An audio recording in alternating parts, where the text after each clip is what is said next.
নমস্কার, আমি শঙ্কর আছি আপনাদের সাথে। আপনারা দেখছেন কৃষি দর্পণ চ্যানেল। কৃষি দর্পণ চ্যানেলে আপনাদের সকলকে স্বাগত। ধান আপনারা মোটামুটি হয়তো সবাই রোপণ করেছেন বা কিছু মানুষ হয়তো ভবিষ্যতে রোপণ করছেন। তো আজকে আমার ভিডিওটির মূল উদ্দেশ্য হলো আপনি আপনার ধানের জমিতে পাশকাঠির বৃদ্ধি কী করে করবেন, অর্থাৎ ধানের পাশকাঠি আরও উন্নত এবং আরও বেশি কী করে হবে। প্রথমেই ধান লাগানোর পূর্বে আপনাকে লক্ষ্য রাখতে হবে বীজতলায় যে হামা ঘাসগুলো রয়েছে বা ধানের জাতীয় যে ঘাসগুলো রয়েছে, যেগুলো অনেকটা ধানের মতো দেখতে কিন্তু ধান নয়, সেগুলোকে উপড়ে ফেলা। অর্থাৎ বীজ মূল জমিতে রোপণ করার আগেই বীজতলা থেকে আপনি এই হামা ঘাসগুলোকে উপড়ে ফেলবেন প্রথমেই। দ্বিতীয়ত, কাদা করার সময় জমিতে সঠিকভাবে সার ব্যবহার করবেন। সার কতটা কি ব্যবহার করবেন সেই বিষয়ে আমার চ্যানেলে বিস্তারিত ভিডিও রয়েছে। আমি সেগুলো কত কি পরিমাণ সেগুলো এখানে বলছি না, আমি ডেসক্রিপশানে আপনাদেরকে লিঙ্ক দিয়ে দেবো, সেখান থেকে আপনারা এই বিষয়ে দেখে নিতে পারেন। তৃতীয়ত, ধানের জমিতে যখন আপনারা ধান রোপণ করবেন পর্যাপ্ত পরিমাণে যেন জল থাকে এবং সেটি 1 থেকে 2 ইঞ্চি, এবং এই যে জলটি সেটা যেন দীর্ঘদিন আপনি ধরে রাখতে পারেন। অর্থাৎ অ্যাটলিস্ট 45 দিন পর্যন্ত ধানের জমিতে কিন্তু 1 থেকে 2 ইঞ্চি জল ধরে রাখতে হয়। তার মানে এটা নয় যে আপনাকে রোজ জল দিতে হবে। অনেক জমিতে আছে যে হয়তো একদিন জল দিলে হয়তো 3 দিনও জল থাকে। তো আপনি এই বিষয়টা সবসময় খেয়াল রাখবেন, কারণ গাছের যে বৃদ্ধি হয়, গাছের যে শিকড়ের বৃদ্ধি হয়, পাশকাঠি যে বেশি বের হয়, তার কিন্তু অত্যাবশ্যকীয় একটি ধানের ক্ষেত্রে বিশেষ করে উপাদান হলো জল। তো জলের ব্যবহার যেন সঠিকভাবে আপনি করেন।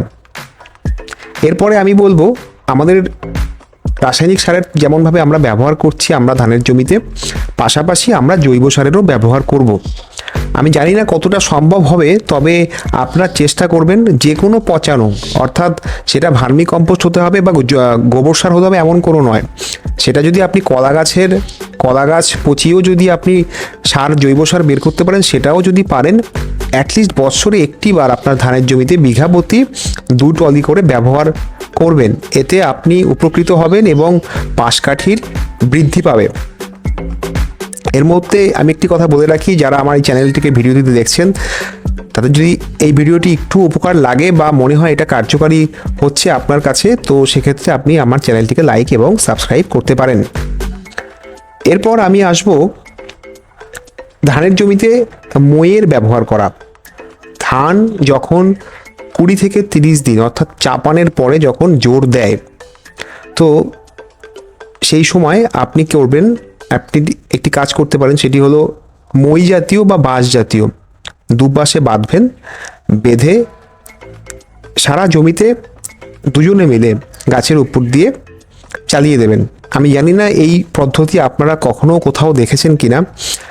আমি চেষ্টা করব ভবিষ্যতে এই সংক্রান্ত নির্দিষ্ট এইরকম একটি ভিডিও আনার। আমার কাছে এই মুহূর্তে ভিডিও ফুটেজ নেই, আমি তাহলে আপনাদেরকে দেখাতে পারতাম। বাঁশটার ওজন যেন কখনোই 15 থেকে 16 কেজির বেশি না হয়, এবং আপনারা চেষ্টা করবেন এই কাজটাকে দুজনে মিলে করার। একা করলে একটু রিস্কি হয়ে যায় ব্যাপারটা।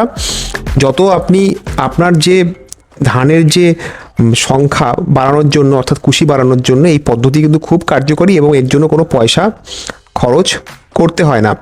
অর্থাৎ আপনি একটি বাঁশ নেবেন, বাঁশের দুপাশে দড়ি দিয়ে বাঁধবেন এবং সেই বাঁশটিকে আপনি চারিদিকে, অর্থাৎ জমির মাঝখান দিয়ে গাছের ওপর দিয়ে ঘুরিয়ে নিয়ে যাবেন। এটা কিন্তু খুব খুব কার্যকারী একটি পদ্ধতি, যেটা আপনি করতে পারেন।